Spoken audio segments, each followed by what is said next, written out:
A very good evening to you. This is Flow News at 6 on Flow 94.9 FM Olouha, the Flow of Godson State. My name is Ginka Olouha. The headlines. Federal government berates former President Obasanjo over comments on Boko Haram. Court strikes out suit intending to stop inauguration of Imo State Governor-elect. Police in Abia State warns IPOB against truncating peace in the state. And on the foreign scene, UK's cabinet backs Prime Minister's Brexit compromises offer. Details shortly. Now the news in full. The federal government has assured that the presidential inauguration day and the National Democracy Day will be safe for foreign dignitaries and world leaders coming into the country.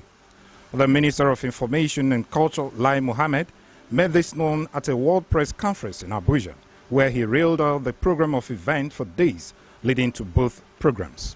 The swearing of the President and the Vice President is slated for Wednesday, May 29th at the Eagle Square. Wednesday, June 12th, we'll start off with a parade at the Eagle Square, and the Democracy Day program will wrap up with a dinner and gala night at the State House Conference Center. Mohammed also clarified that the federal government has declared May 29th and June 12th as public holidays to mark the event. Meanwhile, the federal government has described the former President Olusegun Obasanjo's comment on the activities of Boko Haram terrorist group as divisive. In a statement issued in Abuja by the Minister of Information and Culture, Lai Mohammed, said the comment by the former president is aimed at imputing ethno-religious motive to Boko Haram and ISWAP, and it is deeply offensive and patently divisive. The information minister said it was particularly tragic that Obasanjo, who fought to keep Nigeria one, is the same one seeking to exploit the country's fault lines to divide it and the twilight of his life. The Federal Executive Council has approved a new import levy on cost, insurance and freight that will be charged on imports coming into Nigeria. Minister of Finance Zainab Ahmed disclosed this at the end of the weekly Federal Executive Council meeting presided over by the Vice President Yemi Osinbajo, that were some exceptions on goods originating outside the African Union territory. The Council approved a rate of 0.2% as a new import levy on CRF that will be charged on imports coming into Nigeria. The exceptions include goods originating from outside the territory of member countries that are coming into the country for consumption, goods that are coming in for aid. A legal practitioner, George Ekeze, says in addressing effective local government administration in Nigeria, the constitution needs to be reviewed. Speaking in a Monitor television interview, Ekeze noted that the legislative arm has a lot to do in addressing the financial autonomy of the local government. It talks about what the local governments are supposed to do. And like I told you, it goes ahead again in section 7, subsection 6, to talk about what the houses of assembly of individual states can do by way of the composition of the local government, the structure of the local government, the functions of the local government. But at the same time, the powers of the houses of assembly are also listed in the Constitution. A federal high court sitting in Owerri has struck out a suit seeking to stop the inauguration of the Imo State Governor-elect Emeka Ihedioha on May 29th. In his judgment, the presiding judge, Justice P.A. Ringim, said the plaintiff Clifford Eze, who was the governorship candidate of the Democratic Alternative during the governorship election in the state, had no legal right to approach a regular court for a post-election matter. In striking out the matter, the judge said his court lacked the jurisdiction to entertain the suit. He subsequently awarded a 5 million naira cost against the plaintiff. Abia State government will soon establish processing clusters for cassava, rice and oil palm. The former Commissioner for Agriculture, Uzo Azubike, stated this when he appeared as a guest on Flow FM's agenda-setting program, The Impact.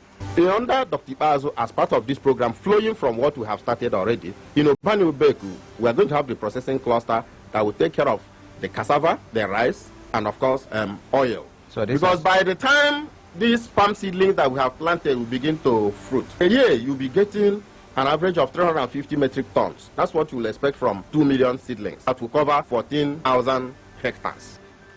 The former commissioner pointed out that the state government has gone into development of poultry clusters under the Accelerated Agricultural Development Program of the CBN. The mother project we have, which is Dr. Ipazo's own brainchild, is the poultry cluster, which is already built in Umosulusulu. 10 minutes from here, you get to that farm. Now, under that arrangement, because federal government is looking for ways of creating employment for our youths, under that arrangement, the central bank said if any state is to participate in the Accelerated Agricultural Development Program, they must do their own pilot, which is very capital intensive. Now, Abia has satisfactorily concluded our pilot project by building a poultry cluster at Umosulusulu.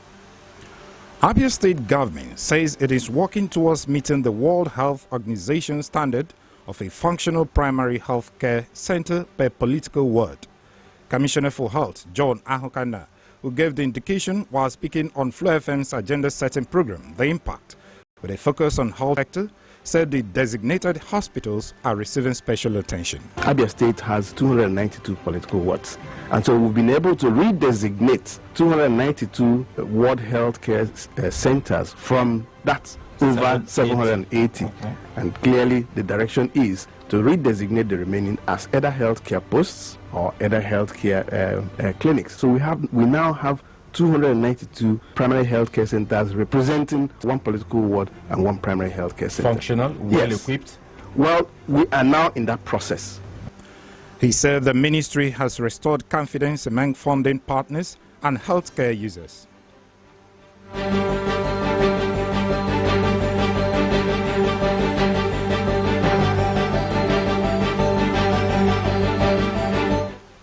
Moving on now, the College of Education Academic Staff Union of the Abia State College of Education Technical Arachuku has suspended its long-drawn strike with a call on academic staff to resume work immediately.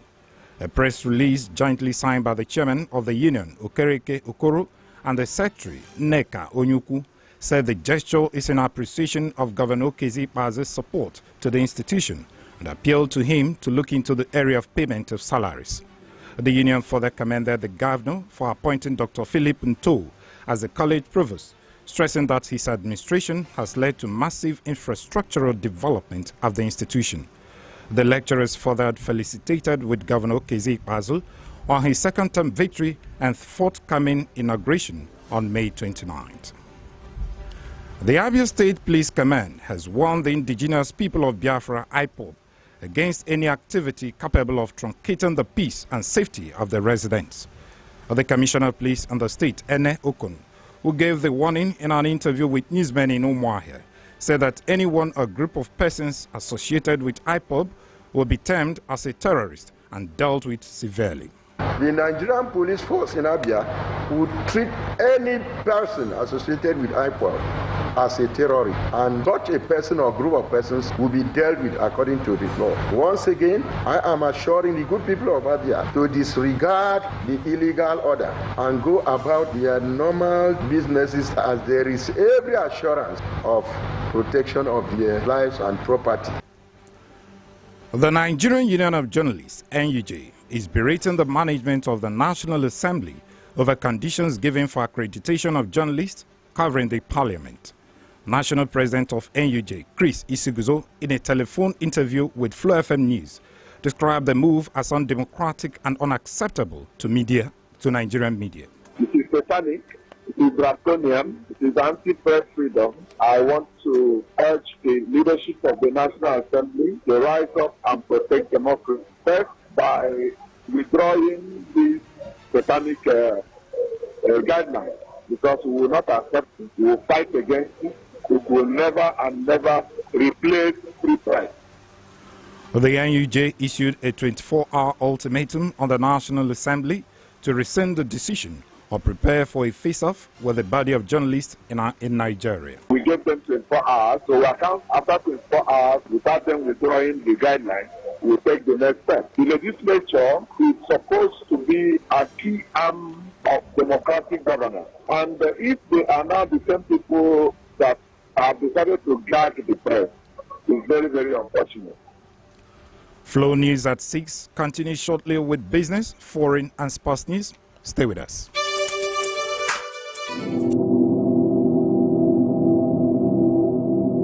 Is encouraged by the general lack of faith in the police and the judicial system.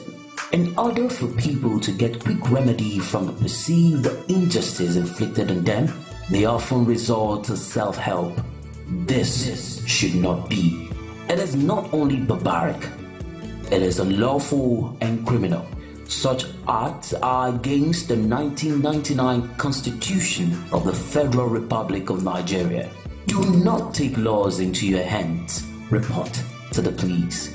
Stop jungle justice now. This message is brought to you by Flow 94.9 FM. Welcome back to the news. Now straight to business.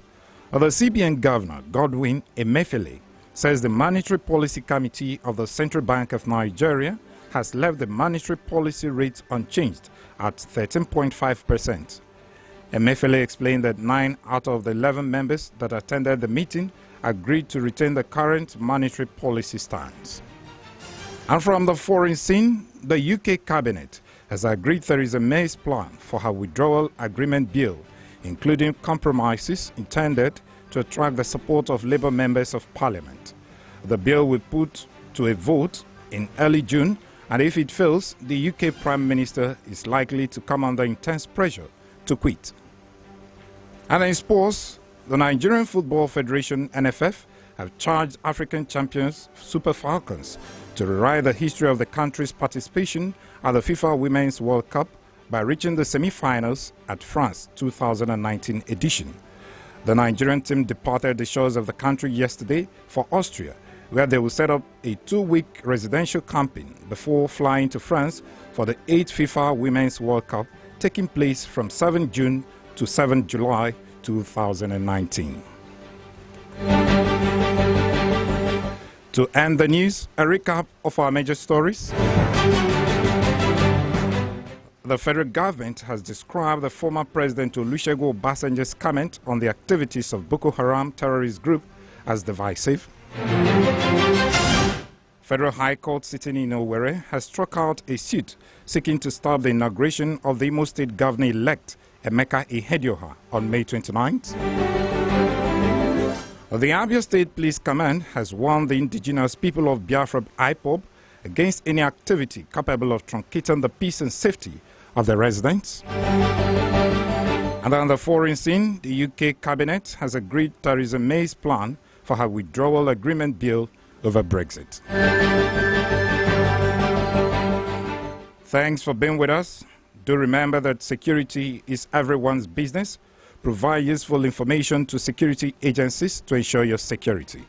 Do join us at 6:45 a.m., noon and 6 p.m. every weekday for additional newscasts. This is Flow 94.9 FM, the Flow of Gadsden State. You can send your views or information to flowfmnews@gmail.com or visit www.flownews.com.ng for more stories. This bulletin was edited by Samson Eze. My name is Ginka Olouha. Many thanks for staying with us. Good evening.